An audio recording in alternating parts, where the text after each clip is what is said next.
ما مضى يا واسع الكرم يا ربي بالمصطفى بلغ مقاصدنا واغفر لنا ما مضى يا واسع الكرم يا أكرم الخلق ما لمن ألوذ به سواك عند حلول الحادث العميم يا ربي بالمصطفى بلغ مقاصدنا واغفر لنا ما مضى يا واسع الكرم محمد سيد الكونين والثقلين والفريقين من عرب ومن عجم يا ربي بالمصطفى بلغ مقاصدنا واغفر لنا ما مضى يا واسع الكرم نبينا الآمر الناهي فلا أحد أبر في قولي لا منه ولا نعمي يا ربي بالمصطفى بلغ مقاصدنا واغفر لنا ما مضى يا واسع الكرم دعا إلى الله فالمستمسكون به مستمسكون بحبل غير منفصم يا ربي بالمصطفى بلغ مقاصدنا واغفر لنا ما مضى يا واسع الكرم هو الحبيب الذي ترجى شفاعته لكل هول من الأهوال مقتحم يا ربي بالمصطفى بلغ مقاصدنا واغفر لنا ما مضى يا واسع الكرم مولاي صل وسلم دائما أبدا على حبيبك خير الخلق كلهم يا ربي بالمصطفى بلغ مقاصدنا واغفر لنا ما مضى يا واسع الكرم اللهم صل وسلم وبارك عليه وعلى آله. الفاتحة إلى حضرة سيدنا محمد صلى الله عليه وسلم. الفاتحة. الرحمن إياك نعبد وإياك نستعين صراط الذين غير المغضوب عليهم ولا الضالين. Apa bacaannya? Faslun wa man qusida.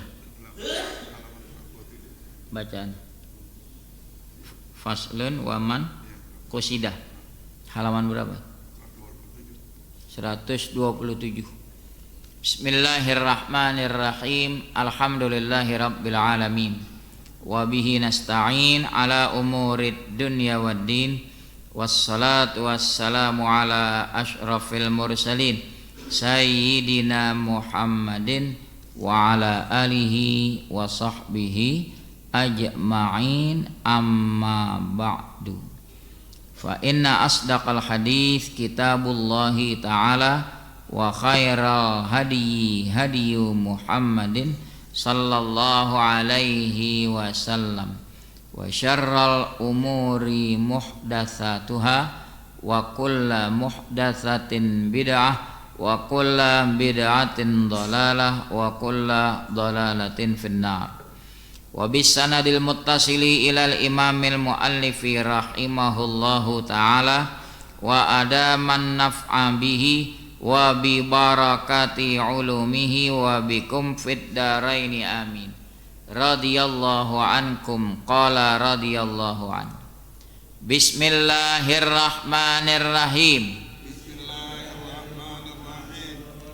Faslun wa man qusida bi adan fi nafsihi au malihi أو ماله au harimihi أو حريمه faqatala an dzalika قاتل عن ذلك wa qatala فقد fala dhamana alaihi فلا ضمان عليه wa ala rakibid dabbati راكب الدابة dhamanu ma atlafathu ما أتلفت dabbatuhu كببته faslun فصل wa yuqatalu ويقاتل ahlul baghi أهل البغي bi salasati بثلاثة syara'ita شرائط ayyakunu أن يكون fi mana'atin في مناطق wa ayyakhruju وأن يخرجوا an qabdatil imam عن قبلة الإمام wa ayyakuna lahum وأن يكون لهم ta'wilun تأويل sa'ighun سائغ wa la yuqtalu ولا يقتل asiruhum أسيرهم wa la yughnamu ولا يغنم maluhum مالهم wa la yuzaffafu ولا يزفف ala jarihihim. على جريهم. Wallahu a'lam. 2 poin kita bahas. Kalau seseorang diserang pada dirinya, diserang hartanya, diserang istrinya, lalu dia menghadapinya, lalu dia membunuh si penyerang tersebut, maka dia tidak terkena kisos, tidak pula bayar diat, tidak pula bayar kafarah. Kalau membunuh beda pembicaraannya. Kalau membunuh sengaja dikisos, kalau membunuh tidak sengaja atau membunuh mirip sengaja kena bayar diat, tidak dikisos tapi kena bayar diat, kena bayar kafarah. Nah ini posisinya diserang, dia defensif, bertahan ya. Lalu si penyerang itu dibunuh oleh pihak yang diserang, maka dia tidak kena kisos, tidak kena bayar diat maupun kafarah. Ini pembicaraan kita disebut ahkamis syal ya. Hukum as-syal. Asal mana as-syal? Al-wusub, lompat. Nah, orang kalau menyerang kan lompat. Jadi yang dimaksud al-adwu ya, yaitu menyerang, wal isti'la'u 'alal ghairi, menguasai orang lain. Jadi menurut syariat as-syal al-wusub 'alal ghairi bi ghairi haq, lompat menyerang orang lain dengan tidak sebenarnya. Dasarnya apa? Sebelum ijma', dasarnya dari ayat Al-Quran Al-Baqarah 194, famani'tada alaikum, siapa-siapa yang menyerang kamu, fa'tadu alaihi, patahkan serangan tersebut. Artinya balas, yaitu patahkan serangan tersebut bimithli ma'tada alaikum, sebagaimana dia menyerang kamu. Jadi kita jangan diam aja, mesti bertahan, defensif. Waman kusida, siapa yang diincar, bi adzan, dengan disakiti, fi nafsihi, dia dibidik mau diganggu, disakiti pada dirinya, au malihi atau hartanya. Emang ditarget, mau dirampas, au harimihi atau istrinya ditarget, mau dilecehkan, diganggu. Faqatala an zalika.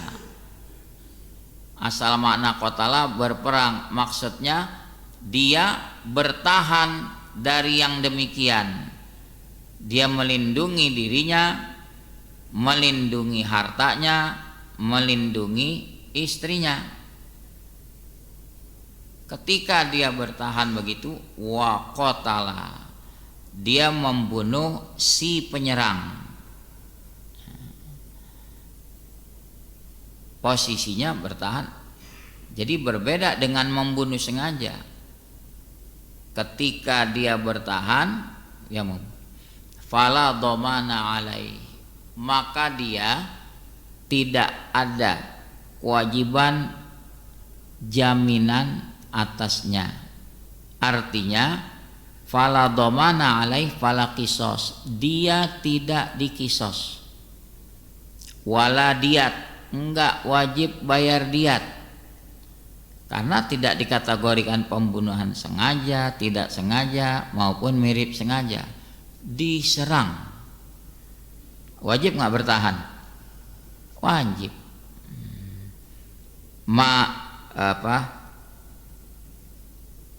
Wa ala raqibid dabbah. Sekarang bicaranya satu lagi. Kalau si A memiliki hewan, entah sapi, entah onta, ngamuk, wa ala raqibid dabbah, wajib atas penunggang kendaraan domanu, mengganti ma'at lafathu dabbatuhu, apa yang dirusak oleh hewan tunggangannya. Jadi kalau sapinya ngamuk, merusak barang orang, pemiliknya berkewajiban ganti. Piara kambing diumbar, makan di warung orang. Itu di daerah Cawang ada begitu. Tapi pemiliknya tanggung jawab. Berapa tadi yang dimakan kambing aneh? Dia makan kerupuk, makan bakwan, udah kayak di warteg. Ya benar, dibayar, wajib ganti. Nah, dalam bab ini saya teringat cerita seorang preman yang biasa ke lokasi pelacuran. Ternyata di situ ada beberapa orang terjebak, masuk ke lokasi itu, dijebak, bukan terjebak, dijebak oleh mucikarinya. Dibilang dikasih pekerjaan, ternyata diajak ngajur. Di antara mereka ada salah satu anak keturunan Rasulullah, namanya Fatimah. Bukan anak Nabi, bukan, ke bawah, masih cucunya. Jadi di zaman dahulu ada seorang hakim, Ishaq bin Ibrahim al-Mausili, nisbat kepada negeri Mosul. Ishaq bin Ibrahim al-Mausili, dia bermimpi bertemu Rasulullah. Ditegur oleh Rasulullah, atliqil qatil, bebaskan si pembunuh yang bernama Fulan. Kaget dia, terjaga dari tidurnya, sambil membawa lilin. Dia cari tuh tahanan-tahanan, adakah nama tahanan itu yang disebutkan oleh Nabi? Ternyata ada. Keesokan harinya dipanggil pagi-pagi. Si pelaku gemeter. vonis apa gerangan yang bakal dia dapatkan? Ishak bertanya, terangkan kasusmu sejujurnya. Dia cerita, kami ini preman, suka maksiat, kami biasa melanggan ke lokasi pelacuran. Tiba-tiba di lokasi tersebut ada seorang wanita berteriak Allah, lalu pingsan. Sesaat kemudian dia siuman, dia bilang, saya Fatimah, putrinya Ali Zainal Abidin, bukan Ali bin Abi Thalib. Jadi masih keturunan Rasulullah. Tolong saya. Di samping saya ada beberapa wanita dijebak oleh mucikari. Jadi si pelaku ini bilang, biar kata dia preman, dia kaget kok ada zuriyah Rasulullah di situ. Timbul keinginan melindungi. Wah, nggak pantas ini. Masih anak keturunan Rasul ada di sini. Pelanggan-pelanggan yang lain yang merasa tertarik dengan Fatimah ini berusaha menjamahnya. Si preman ini melindungi, jangan kau sentuh dia, aku kotor, tapi aku tidak mau membuat cucu Rasulullah jadi kotor, jangan kau sentuh. Ternyata yang ingin menyentuh berusaha menyerang. Nah itu dia tuh, berusaha menyerang. Maka si pelaku mau tidak mau bertahan melindungi cucu Rasulullah sampai akhirnya sang penyerang mati bersimbah darah. Pisau ada di tangan pelaku. Semua orang berteriak, terjadi pembunuhan. Ya dia pasrah, dibawa oleh aparat, dimasukin ke penjara. Begitu Tuan Hakim kejadian yang sesungguhnya. Ishak bilang, saya semalam bermimpi Rasulullah, saya ditegur agar membebaskan kamu. Dia baru tahu ternyata ini orang sampai Nabi datang dalam mimpinya Ishak supaya membebaskan dia. Oh, orang ini bukan membunuh, melindungi cucu Rasulullah. Nah ini kaitannya ke bab fikih namanya ahkamus soyal, bagaimana menyikapi serangan orang. Jadi kalau si korban melindungi dirinya, melindungi hartanya, melindungi istrinya, kalau di kisah tadi melindungi anak keturunan Rasulullah. Lalu dia bertahan dan dia membunuh pelaku penyerangan. Dalam hukum Islam dia tidak dikisos, tidak wajib bayar diat. Kalau membunuh tidak sengaja aja wajib nggak bayar diat? Wajib. Ini tidak bayar diat, tidak pula bayar kafarah. Selesai poin pertama. Poin kedua, menyikapi pemberontak. Pemberontak berbeda dengan jihad melawan musuh orang-orang kafir.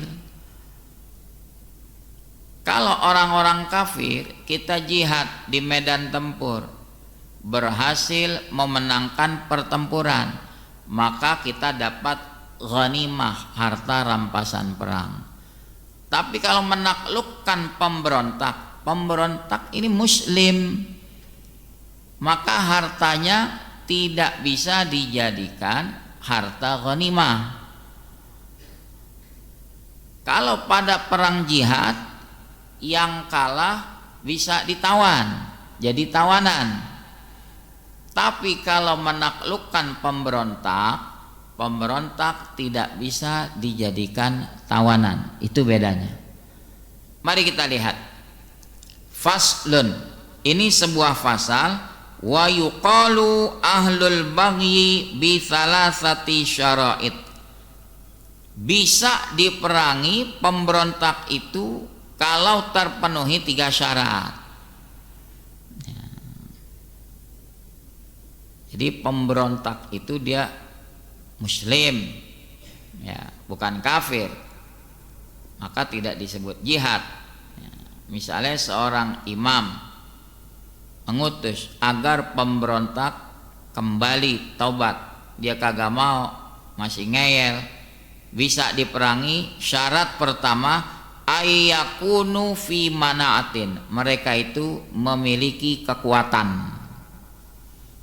Kalau pemberontak nggak punya kekuatan, ya nggak perlu diperangi. Kalau sekira-kira mengancam, ini membahayakan, dia sudah memiliki kekuatan, diperangi.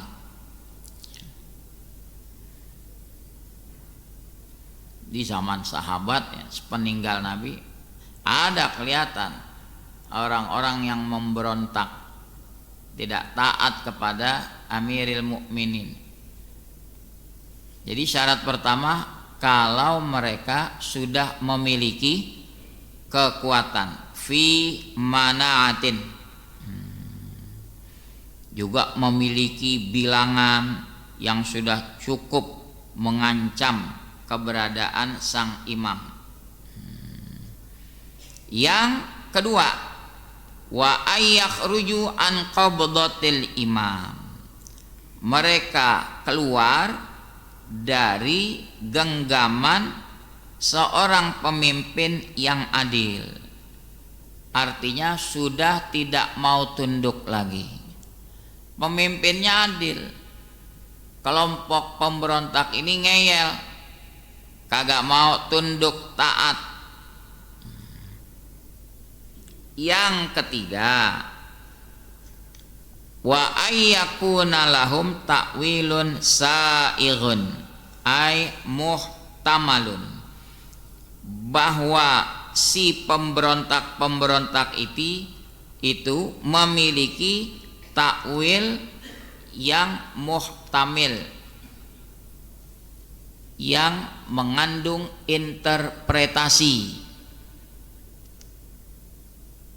Contohnya di sini, ya, kamu tolabati ahli Siffina bidami Utsman. Sayyidina Utsman mati ketika lagi baca Quran, diserbu. Singkat cerita, kepemimpinan beralih kepada Sayyidina Ali. Ahli Siffin, penduduk Siffin, menuntut kepada Ali agar menindak pelaku pembunuhan Sayyidina Utsman. Mereka menganggap Ali tidak menindaknya, padahal perkaranya bukan tidak menindak, ya butuh waktu untuk menelusuri jejak pembunuhnya ini siapa saja. Kan gak sembarangan juga main tuduh siapa yang terlibat, siapa yang tidak terlibat. Nah, Ahlus Siffin menuntut bidami Utsman, haitsu taqadu anna Aliyan radhiyallahu anhu ya'rifu man qatala Utsman. Ahlus Siffin meyakini Sayyidina Ali tahu siapa yang membunuh Utsman. Menurut Ahlus Siffin gitu. Akhirnya mereka apa? Tidak mau mentaati Sayyidina Ali, memberontak pada pemerintahan Sayyidina Ali. Cuma gara-gara mereka punya interpretasi tidak ditemukannya pembunuh Utsman gara-gara Ali lambat menyikapinya. Menurut mereka, Nah, itu kan punya takwil interpretasi yang berbeda. Mereka menganggap Ali tidak menindaklanjuti, padahal Sayyidina Ali tentu menindaklanjuti siapa pelaku yang membunuh Sayyidina Utsman. Itu contoh. Kalau sudah terpenuhi 3 syarat tadi, mereka sudah memiliki jumlah atau kekuatan yang cukup mengancam keberadaan imam. Yang kedua, mereka sudah tidak taat lagi pada ketetapan imam. Yang ketiga, mereka memiliki interpretasi sendiri. Nah, ketika memenuhi 3 syarat, boleh pemberontak itu diperangi. Diperangi tujuannya apa? Ditaklukkan, jangan sampai menjalar pemberontakan itu di mana-mana. Nah, kalau sudah diperangi, ditaklukkan, wala yuqtalu asiruhum, tawanannya nggak boleh dibunuh. Beda dengan perang jihad. Perang jihad memenangkan pertempuran, ada tawanan, ada pilihan. Fa imma mannam ba'du wa imma fidaan. Ada kalanya yang dilepas, ada kalanya dijadikan tebusan, dipertukarkan dengan tawanan muslim yang ditawan oleh orang kafir. Tapi kalau pemberontak nggak boleh dibunuh tawanannya, karena dia muslim. Wala yughnamu maluhum, hartanya nggak bisa jadi ghanimah, harta rampasan perang.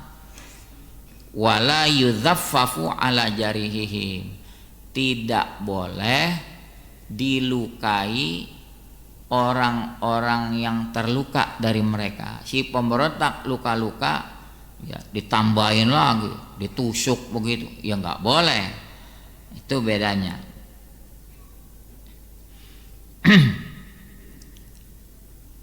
At-tadfif maknanya tatmimul qatli wa ta'jiluhu, nggak boleh disegerakan kematiannya.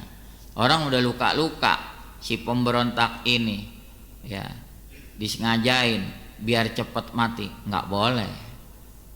Itulah 2 pembahasan kita. Nanti masuk pada pembahasan di bab ini, 2 pembahasan terakhir, menyikapi orang murtad bagaimana hukumnya, menyikapi orang yang tinggal sholat bagaimana hukumnya. Ada dalam Islam. Orang yang murtad disuruh tobat dulu, sekali suruh tobat, 2 kali suruh tobat, 3 kali enggak mau juga, baru dieksekusi oleh al-imam.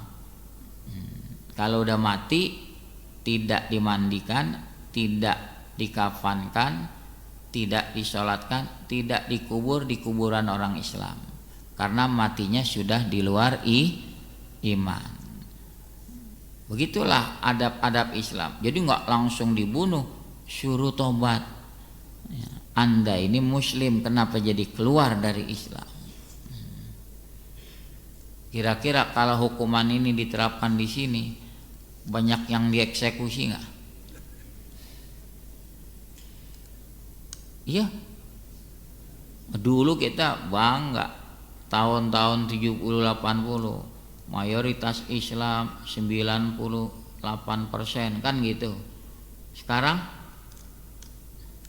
berapa? 80%. Coba aja lihat.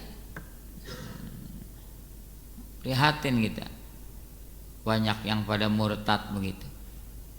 Yang kedua nanti pembahasannya apa? Masalah hukum tinggal sholat. Muslim tapi kagak mau sholat. Nanti akan dibahas tuh. Disuruh tobat, sholat. Kalau udah disuruh sholat kagak mau, dia mengingkari kewajiban sholat, sama kayak orang murtad. dihukum dia. Ya. Makanya saya bilang, kalau diterapin banyak nggak yang dihukum? Ngaku muslim sholat kagak. Wallahu a'lamu bishawab. Jamaah sekalian, insya Allah besok jatuh 1 Rajab. Ya. Jadi Badan Hisab Ru'yat Nahdlatul Ulama melihat ternyata tidak terlihat bulan. Kan kemarin tanggal 29. Kalau tidak terlihat bulan berarti bulan digenapkan menjadi 30. Ya, cuaca memang nggak mendukung kan. Hari ini 30, jadi diputuskan 1 Rajabnya kapan? Besok Senin. Mulai besok ba'da subuh, ba'da asar istighfar 70 kali. Rabbighfirli warhamni wa tub alayya, Rabbighfirli warhamni wa tub alayya. Lalu tasbih 100 kali. 10 hari pertama subhanal hayyil qayyum, subhanal hayyil qayyum, subhanal hayyil qayyum. 10 hari kedua 11 Rajab subhanal ahadis somad, subhanal ahadis somad, subhanal ahadis somad. 21 Rajab 10 hari ketiga subhanallahir rauf, subhanallahir rauf, subhanallahir rauf. Lalu juga dianjurkan berpuasa sunnah. Berapa hari? Silahkan yang hadirin sanggup. 3 hari bagus, 10 hari cakep, sebulan istimewa. Ya, silahkan. Kenapa? Di bulan Rajab ini terjadi perlipat gandaan ganjaran. Jadi hadirin berbuat taat, pahalanya berganda. Tapi ingat, berbuat maksiat juga pahalanya berganda. Ya, tingkatkan sodakohnya, silaturahimnya, sholat berjamaahnya. Mudah-mudahan Allah berkahi kita di bulan Rajab mendatang. Bismillahirrahmanirrahim. Alhamdulillahirabbil alamin. Allahumma shalli ala sayyidina Muhammad wa ala alihi wa sahbihi ajma'in. Allahumma hdina bihuda waj'alna mimman yusari'u fi ridha wa la tuwallina waliyan siwak wa la taj'alna mimman khalafa amraka wa 'asa. Hasbunallahu wa ni'mal wakil. La haula wa la quwata illa billahil aliyyil azim. Wa sallallahu ala sayyidina Muhammad wa ala alihi wa sahbihi wasallam. Walhamdulillahi rabbil alamin. Assalamualaikum.